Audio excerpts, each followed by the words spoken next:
Өнөөдөр та бүхэнтэй хамт амралтын өдрийн тушаал ба нямгаргийн мөргөл гэсэн сэдвээр Бурханыхаа сургаалаас судалгад цаг гаргацгаая.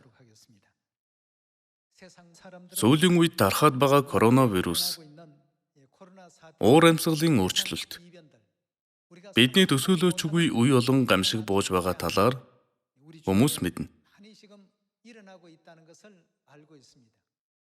Ийм нөхцөл байдал үүссэн болохоор үл итгэгч хүмүүс хүртэл Христийн шашныхны хэлдэг шүүлтийн өдөр гэгч нь ойртчихсон юм биш үү гэх зэргээр их ярьцгаах болж. Тиймээс өнөөдөр амралтын өдрийн мөргөл ба нямгаргийн мөргөлөөр дамжуулан Бурхны шүүлтийн талаар хамтдаа тунгаацгаая. Гэр бүлүүдээ шүүлт гэдэг нь шүүх гэдэгтэй төстэй үг. Шүүхтэр шүүгч эцсийн шийдвэр гаргахаас өмнө хохирогч ба хэрэгтний үйлдэлийг нягтладаг шүү дээ. Нөхцөл байдлыг судалсны эцэст нэг бол хэдэн жилийн ял оноо, нэг бол гин буруугүй гэсэн шийдвэр гаргана. Өнөө үед үе олон христчүүд Тэнгэрийн хаанчлал явахыг хүсэж байгаа. Гэсэн ч нэг хэсэг нь амралтын өдрийг сахиж, нөгөө хэсэг нь нямгаргийн мөргөл сахиж байгаа. Тэгвэл Бурхан ийм хоёр хэсэгт хуваагдсан хүмүүсийн тухайд ямар шийдвэр гаргах бол? Хүн бүрийн үйлсийнхэн дагуу Бурхан буцаан төлнө гэж айлдсан болохоор аль хэсэг нь мөнхийн Тэнгэрийн хаанчлалын өвийг авч, аль хэсэг нь үрдийн тамийн галд унах шийдвэр сонсох бол? Үүнийг бид нухацтай бодож тунгаах шаардлагатай байх. Тэд нямгаргийг, бид амралтын өдрийг өөр өөрийнхөөрөө сахивал болох биш үү? Гэх биш. Үүний үр дагавар үнэхээр ноцтой болохоор үргэлж Бурхны шүүлтийн өдөрт бэлдэж, өнөөдрийн үйлс үйлдэлээ, итгэл сүсгээ, амьдралын зорилго чигээ зөв тогтоох хэрэгтэй юм. Илчлэл 20 дугаар бүлгийн 11 дугаар ишлээс харъя. Цагаан өнгөтэй агуу сэнти болон дээрэн залрагчийг би харав. Түүний дүр төрхөөс газар тэнгэр зүгтсэн бөгөөд тэдэнд байх газар эс олдов. Их баг үхсдийг сэнтийн өмнө зогсохыг би харлаа. Номууд дэлгээстэй байв. Өөр нэг ном дэлгээстэй байсан нь амийн ном аж. Үхэгсэд юуны дагуу гэсэн бэ? Үйлсийнхэн дагуу энэхүү номд бичигдснээр шүгдэв гэсэн байна. Тэгвэл итгэл сүсхийн үйлс дундаас амралтын өдрийг сахих үйлс болон нямгаргийн мөргөл сахих үйлсийг хоёуланг нь шүүлтийн хэм хэмжүүр болгоод Библийн сургаал дагуу харцгаая. Яагад гэвэл Бурхан Библийн сургаалын дагуу шийдвэр гаргана шүү дээ. 13 дугаар ишлээс цааш нь харъя. Дотроо байсан үхсдийг тэнгис гаргаж өгөв. Үхэл ба үхсдийн уран өөрсдийн доторх үхсдийг гаргаж өгөв. Тэдний нэг бүр нь үйлсийнхэн дагуу шүүгдэв. Тэгээд үхэл ба үхсдийн уран галтнуур таягдлаа. Энэ бол хоёр дахь үхэл буюу галтнуур болоо. Мөн амийн номд нэр нь бичигдсэн нь олдоогүй бүхэн галтнуур таягдав гэжээ. Амралтын өдрийг сахих үйлстэй хүмүүс бий. Нямгаргийн мөргөл сахих үйлстэй хүмүүс бий. Энэ хоёр үйлсийн тухайд Бурхан ямар шийдвэр гаргах талаар Библиэд хариултыг нь хэдийн бичиж үлдээсэн байгаа. Энэ талаар Матай 7 дугаар бүлгийн 21 дугаар ишлэлээс харъя. Намайг эзэн минь гэсэн болгон Тэнгэрийн хаанчлалд орохгүй. Харин Тэнгэрт байгаа эцгийн минь хүслийг үлдэгч нь л орно гэжээ. Хаашаа орно гэсэн үг вэ?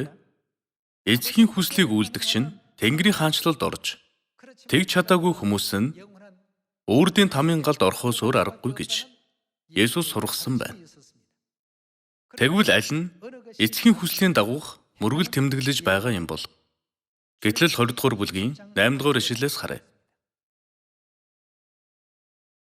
Амралтын өдрийг санаж, үүнийг ариунаар сах гэжээ. Энэ нь хэний хэлсэн үг вэ? 20 дугаар бүлгийн 1-р ишлэлээс товчхон харах уу? Бурхан энэ бүх үгийг айлдан хэлжээ. Бурхан өөрөө айлдсан гэсэн байна.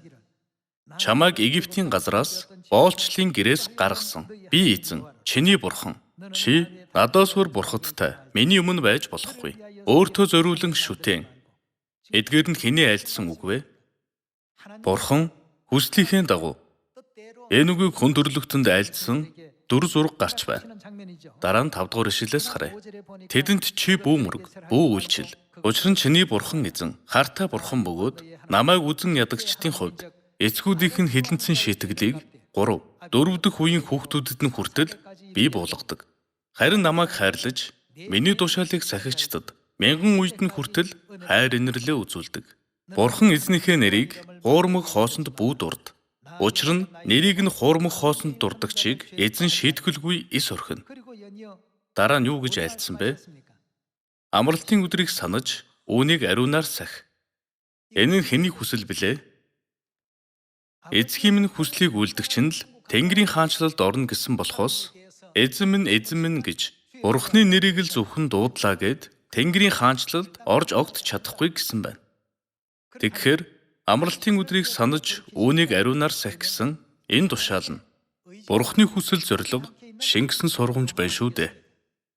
Амралтын өдөр нь Бурхны хүсэл болохоос хэн нэг хүн дур мэдэн өдөр товлоод энэ өдрийг сахицгаая гэж бий болгосон юм биш.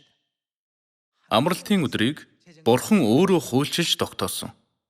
Матай 7 дугаар бүлгийн 21-р ишлэлд намайг эзэн минь гэсэн болгон Тэнгэрийн хаанчлалд орохгүй. Харин Тэнгэрт байгаа эцгийн минь хүслийг үлдэгч нь л орно гэж айлдсан юм чинь амралтын өдрийг сахих нь эцгийн хүсэл юм. Эцгийн минь хүслийг үлдэгч нь л Тэнгэрийн хаанчлалд орно гэсэн. Гэвч өөрсдийн дураар өөрсдийн тааламжид нийцүүлэн тэс өөр өдөр мөргөл сахих юм бол энэ нь Бурхны ариун хүслийг зөрчсөн. Бурхны хүслээс нүур буруулсан үйлдэл болох юм. Тэгвэл Бурхны санаж үүнийг ариунаар сахих гэж тушаасан энэ амралтын өдөр нь өнөө үед ертөнцийн сүмүүдийн сахиж байгаа ням гариг юм болов уу? Эсвэл бидний сахиж байгаа бямб гариг юм болов уу? Бид үүнийг хөнгөнд үзэж болохгүй. Бид бүхэн Бурхны хүслийг тодорхой ялгаж салгасны үндсэн дээр дагдаг байх учиртай. Эхлэл 2 дугаар бүлгийн 1-р ишлэлээс харъя. Тэнгэр газар болон түүний төв түмнийг инхүү гүйцээв. 7 дахь өдөр гэхэд Бурхан хийж байсан ажлаа гүйцээгээд гэжээ. Хэд дэх өдөр ажлаа гүйцээсэн гэсэн бэ? 7 дахь өдөр гэхэд Бурхан хийж байсан ажлаа гүйцээгээд хийж байсан бүх ажлаасаа тэрээр 7 дахь өдөртөө яасан гэсэн бэ? Амарчээ гэжээ. Амарсан өдөр гэсэн утгаар Бурхан амралтын өдөр гэж нэрлсэн биш гэж юу? 3 дугаар ишлэл. Бүтээж байсан бүх ажлаасаа энэ өдөр амарсан тул Бурхан 7 дахь өдрийг амралтын өдөр болгон тогтоосон. Энэ өдрийг Бурхан бусад өдрөөс ялгасан. Онцгойлон Бурхан 7 дахь өдрийг ерөөж тэр өдрийг яасан бэ? Ариун болгосон. Бүтээж байсан бүх ажлаасаа энэ өдөр амарсан тул Бурхан 7 дахь өдрийг ерөөж ариун болгов гэжээ.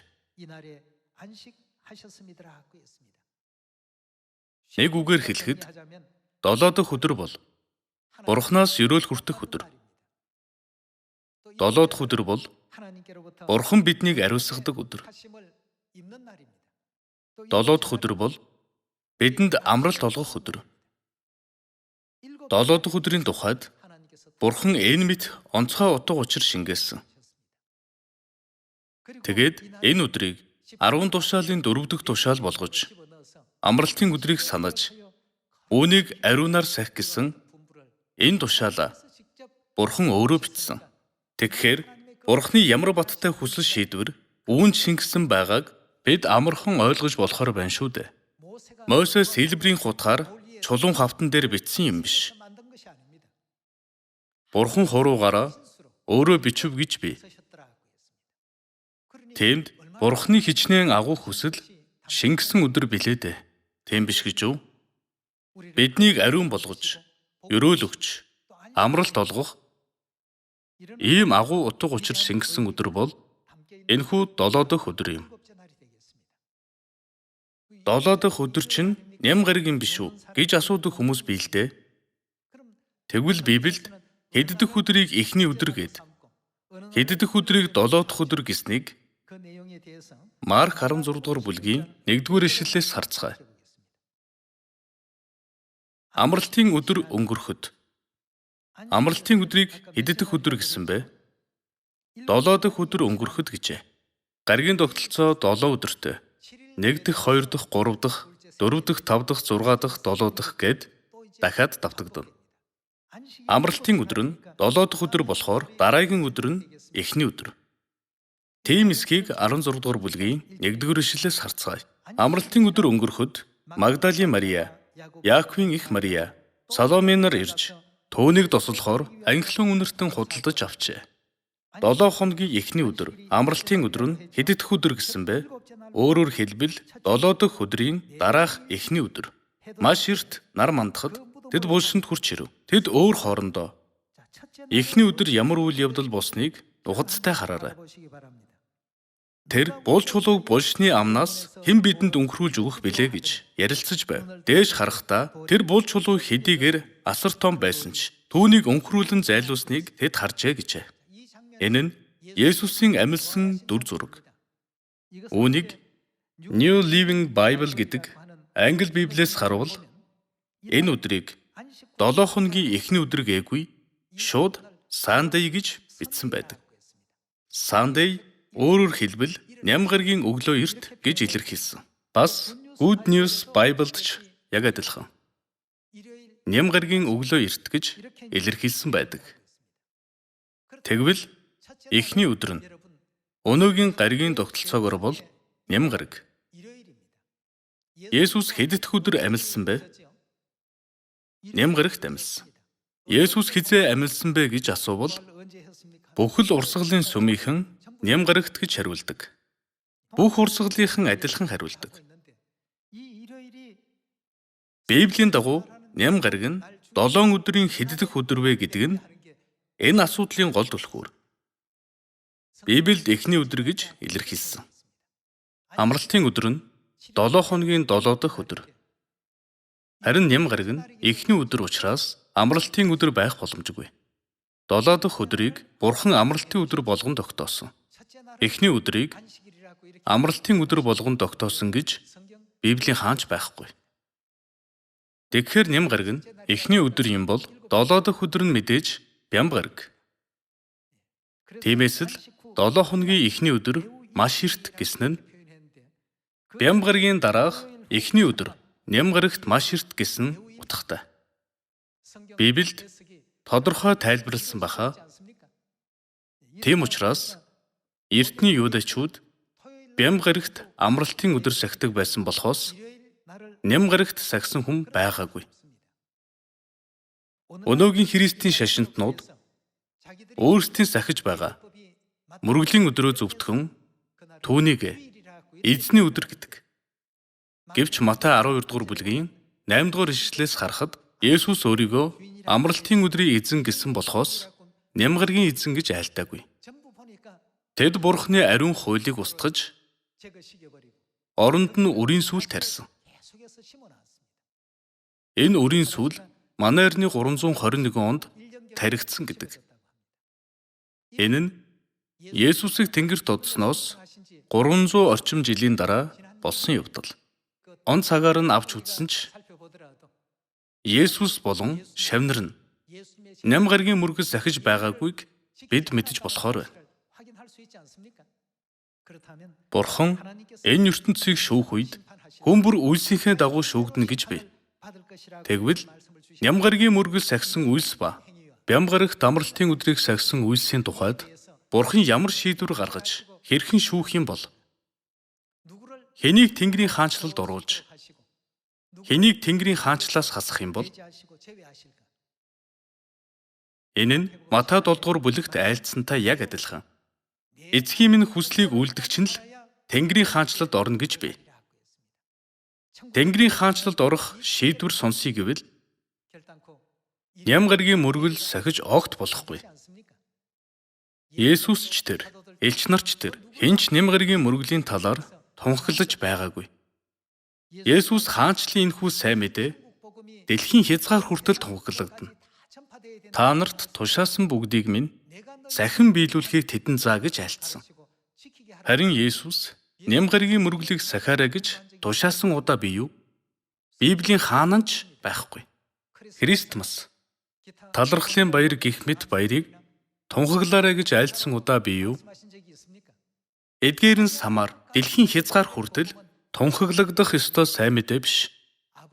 Эцгийн хүсэл биш юмыг тунхаглах гэвэл тэр үйлсийнхээ дагуу шүүгдэхэд хүрэх юм.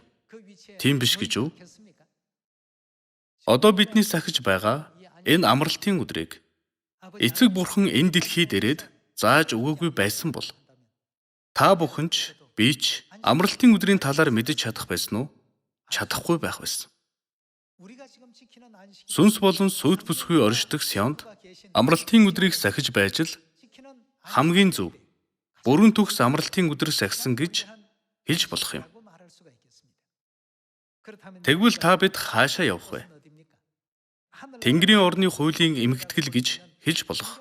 Библийн дагуу харвал бүгдээрээ Бурхны хаанчлалд ороорой. Та нар орох эрхтэй гэсэн ийм шийдвэр та бид сонсох болно. Гэтэл Библиэд ингэж тэмдэглэсэн байхад ч хүртэл өнөөгийн сүмүүд яагаад Бурхны үгийг дагахгүй байгаа юм болоо? Иохан 8 дугаар бүлгийн 47 дугаар ишлэлд хариулт нь байгаа. Бурхных нь Бурхны үгсийг сонсдог гэжээ. Бурхны үгийг сонсдог хүмүүс амралтын өдрийг сахих уу? Ням гаригийн мөргөл сахих уу? Мэдээж амралтын өдөр сахина. Амралтын өдөр нь энэ ертөнцийн хааны гаргасан тушаал биш. Баян хүний тогтоосон зүйлч биш. Хэн нэг ухаантан эсвэл хэн нэг онолчийн гаргасан зүйлч биш. Хэний бидэнд өгсөн тушаал вэ? Бурхан тогтоосон шүү дээ. Тийм учраас Бурхных нь Бурхны үгсийг сонсдог. Бусад хүмүүс Бурхны тушаалыг дагахгүй, мөрдөхгүй, сонсохгүй байгаа шалтгаан нь тэдний сүнсний байдал ямар учраас гэсэн бэ? Та нар Бурхных биш учраас үүнийг сонсдоггүй гэлээ гэжээ. Бурхных биш учраас Бурхны өгсөн амралтын өдрийн тушаалыг өнгөнд үзэж, хаашааш хандаж, энэ өдөр сахисан, тэр өдөр сахисан нь ямар хамаа байна гэдэг. Хамаагүй байсан бол Бурхан зориуд амралтын өдрийг ингэж тайлбарлах хэрэг байна уу? Иохан 8 дугаар бүлгийн 47 дугаар ишлэлийг эргэн харахад Бурхных нь Бурхны үгийг сонсдог гэсэн байна. Эцгийн хүслийн дагуу үйлддэг гэсэн утгатай баха. Иймээс бидэнд сойрхсон энэ амралтын өдрийн тушаалд хөнгөн хуумгай хандаж огт болохгүй. Энэ тушаалыг хэн өөрчилсөн гэсэн бэлээ? Сатан өөрчилсөн гэж бий. Тэгэхээр Сатаны хүслийг дагдаг хүмүүс нь Сатаных, Бурхны хүслийг дагдаг хүмүүс нь Бурхны хүмүүс. Тийм учраас бид Бурхны үгийг дуулууртай сахиж байгаа. Бурханд харьяалагдсан хүмүүс Тэнгэрийн хаанчлалд орж, тийм биш хүмүүс нь өөрийн таман ял авах болно гэсэн нь Бурхны өн төрлөختөн бидэнд мэдүүлсэн хүсэл нь юм. 1-р 2-р бүлгийн 3-р ишлэлээс харъя. Бид түүний тушаалуудыг сахивал, өөрөөр хэлбэл Бурхны тушаалуудыг сахивал, үүгээрээ бид түүнийг таньснаа мэднэ. Бурхны тушаалыг сахидаг хүн л Бурхныг мэднэ гэж Библиэд гэрчилж байна. 4-р ишлэлээс харъя. Түүнийг би мэднэ гэж хэлээд, Бурхныг мэднэ гэж хэлээд, түүний тушаалуудыг сахидаггүй нь гэжээ. Гэр бүлүүдээ амралтын өдрийг сахиараа гэсэн нь Бурхны 4 дахь тушаал. Бурхныг мэднэ гэж хэлчихэд Бурхны тушаалыг сахидаггүй хүмүүсийг худалч гэсэн байна. Худалч бөгөөд түүнд үнэн алга гэжээ. Үнэнгүй болсон хүмүүс худалч хүмүүс гэж альцсан байна. Библийн дагуу бол Бурхны тушаалыг сахихгүй байхыг сүнсээр худалч гэнэ. Тушаал сахидаггүй хэрнээ Би Бурхныг мэднэ. Бурханд итгэдэг. Тэнгэрийн хаанчлал явж чадна гэх зэргээр ярьдаг. Тийм ярьдаг хүмүүсийг худалч гэж бичсэн байна. Илч Иохан худалчууд Тэнгэрийн ариун хот Иерусалимд хизээж орж чадахгүй гэж хэлсэн. Илчлэл 21-р бүлгийн 8-р ишлэлээс уншъя. Харин хулчгар, итгэлгүй, жигшүүрт, алуурчид, завхаарагчид, мэрэгчид, шүтээнд мөрөгчид болон ямар хүмүүс гэсэн бэ? Бүх худалчуудад ноогдох хувь нь 2 дахь үхэл буюу хөхөр галаар шатаж буй нуур юм гэв гэжээ. Төрүүхэн ямар хүнийг худалч гэсэн бэ? Бурхныг би мэднэ гэж хэлээд түүний тушаалуудыг сахидаггүй хүмүүсийг худалч гэж. Бурхан сүнслэг худалчуудын үнэн төрхийг тодорхой зааж өгсөн байна. Тийм хүмүүс нь Илчлэл 21-р бүлгийн 8-р ишлэлд байгаачлан хөхөрт галт нуур таягдах хүмүүс гэдгийг бадтай эхэлж мэдүүлсэн. Та бидэнд энэ амралтын өдрийг өгч, 7 дахь өдөр Бурханд мөргөл тэмдэглэхийг зөвшөөрч, сүнслэг амийн үгээр сүнсийг маань дахин шинчилж, ариун болгож, өрөөлөгч, ингэж Тэнгэрийн ариун ард түмэн болгон бүтээж байгаа. Тийм болохоор л амралтын өдөр нь үнэхээр өрөөл хүртэх өдөр. Та бүхэн ч, би ч одоо их өрөөл хүртэж байгаа. Тэнгэрийн хаанчлал явах өрөөлөөс илүү том өрөөл бий юу? Ийм өрөөл өгөх гэж Бурхан та биднийг дуудсан. Сүнс болон сүд бүсгүй ирээрээ гэж дуудаж байгаа үнний сонд та бид ирцгээсэн. Одоо мөндрийн гамшиг дэлхийн энд тэндгүй болж байна. Солонгост ч их мөндөр ороод ургац сүтгэгдсэн талаар мэдээгээр гарч байсан. Европт ч атгсан гарны хэмжээтэй мөндөр асгарч хүмүүс гэмтэж нас бараад байна. Хятад, зүүн өмнөд Аз, бүхэлдээ эдгээр гинтийн гамшигт өртөөд байна. Сүнсээр Тэнгэрийн хаанчлал руу тамуу гэсэн 2 салаа зам дээр хүн төрлөختөн зогсох үед бид Бурханд хийсэн сайн юм байхгүй ч гэлээ. Бурхны үгэнд дуулууртай байж, Бурхны үгийг даган шинэ гэрээний үнэн дотор байж, Сионд байж, эцэг эхийн сургаалыг номёсоор нь дагаж хэрэгжүүлсэн Тэнгэрийн хүүхдүүдээ Бурхан Тэнгэрийн хаанчлал руу хөтлөнө. Бусад олонх нь өргөн хаалгаар орохоос өөр аргагүй. Харин бид одоо хавчиг хаалгаар орж байгаа. Хавчигч гэлээ энэ нь амийн зам. Олон хүн явж байгаа зам нь үхлийн зам гэж зааж өгсөн учраас бид эцэг эхийнхээ сургаал дагуул явж хаашаач явсан бид бүхэн дагдаг байх учиртай юм. Илчлэл 12 дугаар бүлгийг нээцгээе. 12 дугаар бүлгийн 17 дугаар ишлэлээс үзье. Луу мөнөө химэгтэд хилэгнэж. Юу сахидаг хүмүүс вэ? Бурхны хуулиуд болон Есүсийн гэрчлэлийг сахидаг эмэгтэй бусад үр удамтай дайдахаар явав. Тэгээд тэр Тэнгисийн эргийн элсэн дээр зогслоо гэжээ. 12 дугаар бүлгийн 7-оос 9 дугаар ишлэлээс харвал луу нь бүх ертөнцийг мэглэгч диавол буюу сатан гэж байдаг баха. Диаволыг эсэргүүцэж чадах цорын ганц хүмүүс бол зөвхөн эмэгтэй бусад үр удам. Өөрөөр хэлбэл Бурхны тушаалыг сахидаг хүмүүс юм. Тэгвэл Бурхны тушаалыг сахидаггүй хүмүүс одоо луунд харьяатай, сатаанд харьяатай, араатанд харьяатай хүмүүс. Тэдний сургаал хүслийг тэр хэвээр нь хэрэгжүүлж, дагаж мөрддөг. Тийм учраас Библиэд Бурхан хичнээн зөв сургаал өгсөн ч гэсэн 7 дахь өдөр амарсан.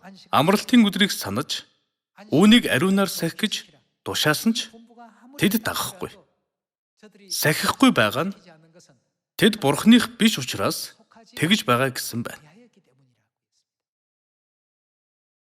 Эмэгтэй бусад үр удам ба лууны хоорондох сүүлчийн сүнслэг их дайн болоход та бид Бурхны тушаалыг сахидаг эмэгтэй бусад үр удам зөгнөлийн ард түмэнд хамаарна. Бурхны тушаалыг сахиж, Бурхны хүслийг дагаж хүлээн авах хүмүүс нь энэ дэлхийд зөвхөн Сионы хүүхдүүд, Тэгвэл эцэг эхийн өгсөн үүргийг бид хүлээн авч буруу замаар алхаж байгаа дэлхийн бүх хүнд зөв зааж өгөөд тэднийг авралын замаар газарчлах үүрэг, хариуцлага бидэнд бий. Хүмүүс хүчээ гайхуулж, энэ ертөнцийн эрх мэдэл, энэ ертөнцийн логикийг өртөл болгож, Бурхны хүмүүсийг зовоох цаг ирнэ гэж бий. Исая 51-р бүлгийн үгнээс үзцгээе. 7-р ишлэлээс уншъя. Үнэн зөвийг мэддэг. Зүрхэнд нь миний юу байдаг хүмүүс гэсэн бэ? Бурхны хууль, тушаал, гэрээ бүгд адилхан үг. Өнөөдрийн энэ амралтын өдөр ч мөн Бурхны хуулийн нэг. Зүрхэнд нь миний хууль буй ард түмэн, намайг сонсох тун. Хүний зэмлэлээс бүү. Доромжлоос нь яагаар гэсэн бэ? Бүү эмээх тун. Бурхны хууль байхгүй хүмүүс Бурхны хуулийг сахиж байгаа эмэгтэй бусад үр удмыг зэмлэж, доромжлох нь зөвгнөлт байгаа юу байхгүй юу? Бид ийм байдалд орсон ч гэсэн үр дүн нь ямар байхыг 8-р ишлээс цааш нь харъя. Учир нь дээл хувцас мэт тэднийг хэвэн ирвэхээ идэж, ноос мэт тэднийг өд хорхоо идэнэ. Харин зөвхт байдал минь мөнхөд, аврал минь үеийн үед байна гэжээ. Тэд хавчиж, доромжилж, Бурхны ард түмэнд ямар нэг аюул учруулсан ч гэсэн бүүж очирд, бүү эмээх тун. Тэд ноос мэт өд хорхоод идүүлэх хүмүүс. Тэд юу ч биш гэсэн байна. Гэвч ертөнцөд сойрхох авралын маань ивэл үеийн үед байх болно. Авралыг тэд хаах гэж оролдсон ч зогсоож чадахгүй гэсэн байна. Зүрхэнд нь Бурхны хууль, Бурхны тушаал байгаа хүүхдүүддээ Бурхан урам зориг хайрлаж, ингэж айлтсан юм. Мөн Бурхны ариун амралтын өдрийг сахихгүй бол ямар үр дагаварт хүрнэ гэснийг Иремья 44-р бүлгээс дахиад нэг ишлэл үзцгээе. 22-р ишлэлээс үзье. Тиймээс та нарын үйлдэлүүдийн муу муухайгаас болон та нарын үйлдсэн жигсүүрээс болж эзэн цаашид дэвчиж чадхаа болов. Ингээд танаа нутаг энэ өдрийн шиг балгас, аимшиг, хараал бөгөөд оршин суугчгүй болсон. Та нар эзний дуу хоолойг дагалгүй. Тахилууд шатааж, эзний эсрэг нүгэл үйлдэн, түүний хууль тогтоолууд ба гэрчлэлүүдийнхэн дагуу алхаагүй тул энэ өдрийн шиг энэ гай гамшиг та нарын дээр буув гэж хэлв гэжээ. Бурхны тогтоол, зарлиг, хуулийг дагахгүй байгаа учраас та нар дээр гамшиг тасралтгүй бууна гэжээ. Бурхны шүүх сентийн өмнө зогсох үед гамшиг төртөх хүмүүсийн хувьд Тэнгэрийн хаанчлал явах уу, там руу явах уу гэдэг нь илт байгаа үсттэй. Библиэд өгсөн Бурхны үг, сургаалыг дахин тунгааж, Бурхны шүүлт ирэх үед бид чухам Тэнгэрийн хаанчлал явах уу, өөр газар руу явах уу гэдгээ бодох хэрэгтэй. Зөв итгэлтэй байж, мөнхийн Тэнгэрийн хаанчлалыг чиглэн, эрч хүчтэйгээр гүйцэтгэе. Бид үннийг дамжуулсан ч гэсэн эргэлзээд эсвэл итгэхгүй хүмүүс байгаа бол элч нар ням гаригийн мөргөл сагсан уу? Амралтын өдөр сагсан уу? гэж асуугаарай. Петр аврал авсан. Элч Паул аврал авсан. Йохан аврал авсан. Тэгвэл тэд ням гаригийн мөргөл сагсан уу? Үгүй шүү дээ. Тэд бүгд амралтын өдөр мөргөл сагсан. Сүүлчийн үед зүгтах чинь өвөл эсвэл амралтын өдрөд таарахгүй тулд үргэлж залбир гэж Матай 24-р бүлгийн 20-р ишлэл тайлбарласан. Есүс энэ сургаалыг айлдсан тухайн үед ням гаригийн мөргөл гэж юм гарч ирээгүй байсан. Ням гаригийн мөргөл нь Есүс Тэнгэрт одсноос 300 орчим жил өнгөрсний дараа манай эртний 321 онд Ромын эзэн хаан Константины гаргасан ням гаригт амрах зарлагт үндэслэн бий болсон. Энэ нь бидний үзэл бодол биш. Тэдний сурч судалдаг сүмийн түүхэнд энэ талаар гардаг. Бурхны эл хүслийг зөв ухаарч самаар дэлхийн хязгаар хүртэл сайн мэдээг тунхаглах үйлсэд хүн төрөлхтнийг аврах ажилд тус нэмэр болох эмэгтэй бусад үр удам болоорой гэж бүгдээс нь хүсээд өнөөдрийн сургаалаа өндөрлөө. Баярлалаа.